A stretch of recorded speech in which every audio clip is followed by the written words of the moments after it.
सोचिए, अगर एक ही राज्य में शादी, तलाक, विरासत और लिव इन रिलेशनशिप के लिए अलग-अलग नियमों की जगह एक ही कॉमन कानून लागू हो जाए।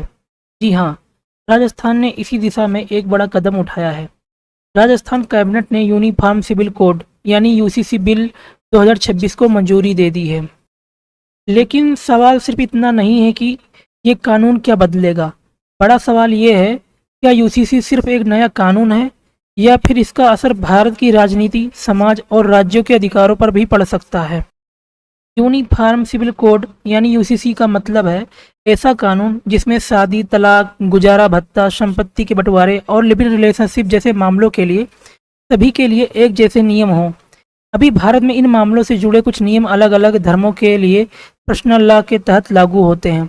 इसी वजह से यूसीसी पर लंबे समय से बहस चल रही है। इसके समर्थकों का कहना है कि इसमें सभी नागरिकों को समान अधिकार मिलेंगे। वहीं विरोध करने वालों का मानना है कि इससे भारत की धार्मिक और सांस्कृतिक विविधता पर असर पड़ सकता है। 13 अगस्त 2026 को राजस्थान कैबिनेट ने यूसीसी बिल 2026 के ड्राफ्ट को मंजूरी दे दी। मीडिया रिपोर्ट के अनुसार अब इस बिल को विधानसभा में पेश किया जाएगा। इस ड्राफ्ट में शादी का रजिस्ट्रेशन, तलाक का रजिस्ट्रेशन, लिव इन रिलेशनशिप की जानकारी देना और एक से ज़्यादा शादी पर रोक जैसे प्रावधानों की बात सामने आई है। अगर यह बिल आगे बढ़ता है तो राजस्थान उन राज्यों में शामिल हो जाएगा जो यूसीसी कानून लागू करने की दिशा में कदम उठा रहे हैं। इस कहानी की शुरुआत अचानक नहीं हुई। इस साल की शुरुआत में ही राजस्थान सरकार ने यूसीसी पर काम करने के संकेत दे दिए थे। इसके बाद एक एक्सपर्ट कमेटी बनाई गई जिसमें दूसरे राज्यों में लागू यूसीसी के मॉडल का अध्ययन किया। फिर लोगों से उनकी राय भी ली गई। हालांकि विपक्ष ने इस पूरी प्रक्रिया की ट्रांसपेरेंसी पर सवाल उठाए और अब कैबिनेट से मंजूरी मिलने के बाद यूसीसी का ड्राफ्ट विधानसभा में पेश किए जाने की ओर बढ़ रहा है। अब सबसे बड़ा सवाल यह है, इस पर विवाद क्यों हो रहा है? क्योंकि यूसीसी सिर्फ कानून में बदलाव का मामला नहीं है। इसका संबंध लोगों की पहचान, परंपरा और राजनीति से भी जुड़ा जाता है। यूसीसी के समर्थकों का कहना है, एक जैसा कानून होने से महिलाओं को बराबरी के अधिकार और कानून में ज़्यादा क्लैरिटी मिल सकती है। वहीं कई लोग मानते हैं इसका असर व्यक्तिगत आज़ादी, अल्पसंख्यकों के अधिकार और पारंपरिक रीति रिवाज पर पड़ सकता है। राजस्थान में आदिवासी समुदायों को कुछ छूट देने जैसी बातें भी इस पूरे मुद्दे को और संवेदनशील बना देती है।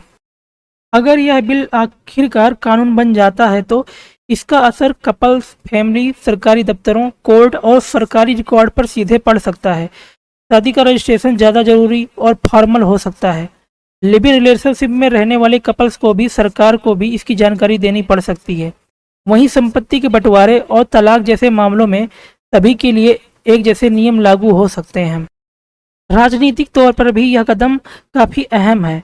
यह सिर्फ राजस्थान के अंदर का कानून नहीं है, बल्कि पूरे देश के लिए एक बड़ा संकेत भी माना जा सकता है।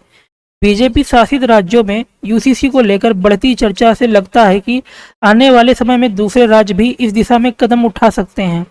यानी यूसीसी का फैसला सिर्फ पॉलिसी का हिस्सा नहीं, बल्कि एक राजनीतिक संदेश भी माना जा रहा है। कुल मिलाकर राजस्थान का यूसीसी बिल 2026 सिर्फ एक कानून का मुद्दा नहीं है। इसमें कानून, समाज और राजनीति तीनों जुड़े हुए हैं।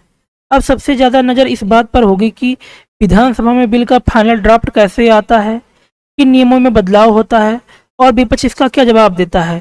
एक बात साफ है, यूसीसी पर बहस अभी खत्म नहीं हुई है, बल्कि अब यह बहस और तेज होने वाली है। दोस्तों, क्या यूसीसी भारत के लिए ज़रूरी सुधार है या इससे सामाजिक तनाव बढ़ सकता है? अपनी राय कमेंट में बताइए। दोस्तों, अगर आपको यह मेरी वीडियो पसंद आई है तो वीडियो को लाइक करें, चैनल को सब्सक्राइब करें और वीडियो को शेयर करें। बहुत बहुत धन्यवाद। आपको यहाँ पर पॉइंट टू पॉइंट खबरें ही देखने को मिलेंगी।